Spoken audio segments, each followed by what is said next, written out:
शर्मिला फारूकी साहिबा, इनको माइक दें। शर्मिला फारूकी साहिबा, माइक ऑन करें।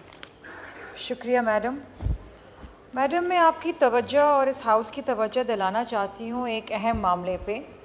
आपको याद होगा कि बजट के दौरान जब हम मिनिस्टर फाइनेंस की स्पीच भी सुन रहे थे और जो किताब भी हमें मिली थी, उसमें बड़ी बात की गई थी कि जी इकॉनमी को अपने पैरों पे खड़े करना है, हमने स्ट्रक्चरल रिफॉर्म्स लेकर आने हैं, जो गैर ज़रूरी मिनिस्ट्रीज़ हैं उनको बंद करना है, डिविजन्स को बंद करना है, डेवोल्यूशन के ऊपर काम करना है, जो मिनिस्ट्रीज़ डिवॉल्व हो गई हैं उनको सूबों को मुंतकिल करनी है।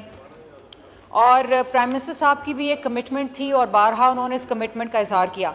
उसके बाद मैडम कमेटीज़ बनाई प्राइम मिनिस्टर साहब ने, और 3 कमेटीज़ बनी हैं जिसमें जो बड़ी पावरफुल कमेटीज़ थी, और उन कमेटीज़ के अंदर मैडम डॉक्टर कैसर बंगाली एक बहुत ही रेनाउंड, एक तो मेरे कोलीग भी थे सिंध गवर्नमेंट के अंदर और एक बहुत ही रेनाउंड इकोनॉमिस्ट हैं जो उन कमेटीज़ के अंदर थे।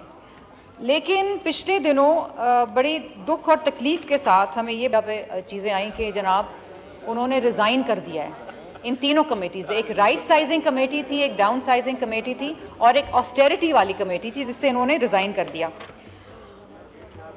अच्छा, अब जो उनका रेजिग्नेशन है वो मेरे सामने, और ये पढ़ के मुझे इंतहाई तकलीफ़ हुई, क्योंकि जब government on the floor of the parliament पूरी काबीना वज़ीर आज़म एक कमिटमेंट करते हैं कौम के साथ, क्योंकि ये इकॉनमी तो वेंटिलेटर के ऊपर है, ये मुल्क मकरूज़ है, आप मुझ समेत, हम सब समेत, मेरे 6 साल बच्चे समेत हम सब लोग जो हैं 2,80,000 रुपए के मकरूज़ हैं।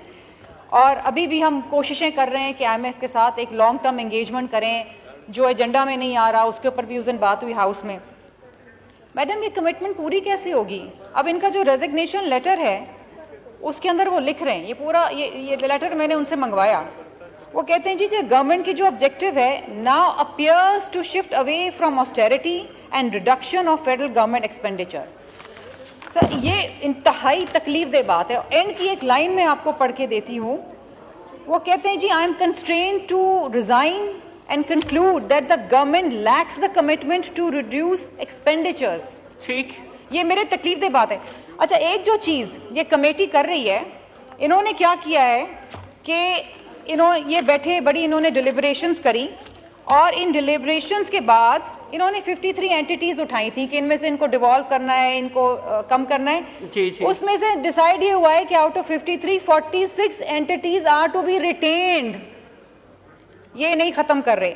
अच्छा, जो जहाँ पर रिडक्शन हो रही है, ऑस्टेरिटी मेजर्स जहाँ पर हो रहे हैं, वो ये हो रहा है बेचारे 1 से 16 ग्रेड के जो बेचारे निचले दर्जे के जो मुलाजमीन हैं उनको फारिग किया जा रहा है, जिस तरह की यूटिलिटी स्टोर्स को बंद किया जा रहा है और उनके मुलाजमीन को निकाला जा रहा है। मैडम, खुदारा ये गवर्नमेंट आके कोई रिस्पॉन्सिबिलिटी, अब देखिए, ये देखिए, अब आज मैं फिर बात कर रही हूँ तो सामने के जो 4 बेंचेज हैं जिसमें हुकूमती नुमाइंदे वज़रा को बैठने, कोई भी नहीं, हमारा तो सुनने वाला ही कोई नहीं है, कोई दाद रसाई करने, किससे हम बात करें? आपसे बात करें, आप हमारी सिंध की हैं, आप कुछ कर नहीं सकती हैं, यहाँ हम जो बेचारी औरतें बैठी हैं कोरम पूरा करने के लिए। मैडम, आप कोई रूलिंग पास करें कि कोई वज़ीर साहब आके, मिनिस्टर फाइनेंस आके कोई यहाँ पर ब्रीफिंग दें कि गवर्नमेंट की right sizing, austerity, down sizing committees ने क्या फैसला किया है। आपको याद होगा चेयरमैन बिलावल भुट्टो जरदारी साहब ने अपने मंशूर में ये कहा था कि 17 वजारतें ऐसी हैं जो आप अगर डिवॉल्व कर दें सूबों को तो आप 300 अरब रुपए उसमें बचा सकते हैं। हम यहाँ पैसे ले रहे हैं,